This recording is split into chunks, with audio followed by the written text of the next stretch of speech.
খেলা কাল হলো। 15 বছরের মুখ্যমন্ত্রী বাংলার পিসি গাড়ি ঘুরিয়ে মার দৌড়, চাচা আপন প্রাণ বাঁচা, গাড়ি ঘুরিয়ে পালিয়েছে। 15 বছরে প্রথম। এই চোরেদের ছাড়বেন আপনি? আনুন বিজেপিকে। হায়দ্রাবাদ যদি পারে, দেবেন্দ্র ফডনবিস যদি পারে, রেখা গুপ্তা দিল্লি যদি পারে, আগামী দিনে বিজেপি আসবে। আমরা মেসিকে নিয়ে আসব। কি করে খেলা করতে হয় হায়দ্রাবাদ, মুম্বাই, দিল্লির মতো আমরাই দেখাবো। প্রথম তো হচ্ছে শতদ্রুকে গ্রেফতার করেই বলির পাঁঠা করেছে। প্রথম গ্রেফতারটা তো অরূপ বিশ্বাসকে করা উচিত,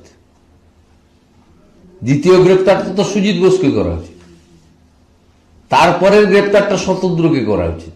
মেসি 20 মিনিট থেকে চলে যেতে বাধ্য হলেন অরূপ বিশ্বাস এবং মুখ্যমন্ত্রীর পরিবার, অরূপ বিশ্বাস এবং সুজিত বসুর পরিবারের অত্যাচারে।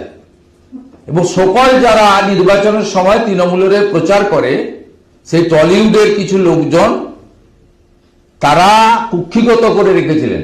তারে বিক্রি করেছিলেন কেন টিকিট?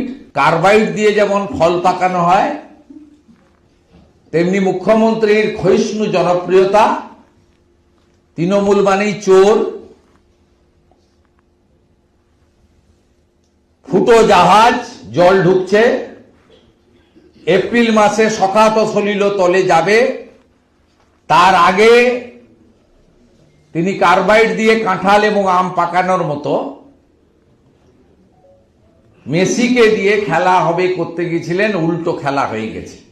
তাই গাড়ি ঘুরিয়ে নিয়ে পিসিকে তার 15 বছর রাজত্বে প্রথমবার মার ছুট, প্রাণ বাঁচিয়ে ছুটতে হয়েছে। গাড়ি ঘোরানোর দৃশ্য ভিডিও আমার কাছে আছে, আমি পরে ছাড়বো। যেভাবে গাড়ি ঘুরিয়েছেন, অ্যাক্সিডেন্ট হয়ে ছুটে পালিয়ে গেছেন। কোথায় পালিয়ে গেছেন কেউ জানেন না। কালীঘাটে গেছেন না নবান্নতে গেছেন না পুলিশ লাইনে ঢুকে গেছেন, বডিগার্ড লাইনে, কেউ জানেন না। তাই আমরা এই ইস্যু ছাড়ছি না। যুব মোর্চা আজকেও রাস্তায় থাকবে, আগামীকালও প্রোটেস্ট হবে। এ সবে শুরু।